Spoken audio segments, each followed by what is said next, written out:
Kinuha ng Australian Council for Education Research o ACER ng International Benchmark Test Award of Excellence ang Pinay Grade 3 student sa Dubai na si Emmanuel Colleen Landayan. Siya kasi ang nakakuha ng pinakamataas na marka sa subject na science sa buong gitnang silangan. Kahit kay Colleen, bata pa lang siya, nakalimutan na niya ang magbasa ng libro sa science. Po kasi meron po akong mga bukas sa bahay. Ang pagsusulit ng ACER ay binigay sa libu-libong mag-aaral sa buong gitnang silangan.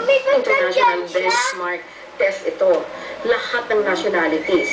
Yung mga school sa Qatar, Bahrain, Oman, Saudi Arabia, Kuwait. Kaya masayang-masaya ang school namin. Proud ang buong eskwela at pamilya ng parangal. Akala namin, siya naman yung nag-top dito sa school nung ibalita sa amin. Pero nung malaman namin dito, super proud. Gaya ni Colleen, average na din ang batang si Juan Cristobal.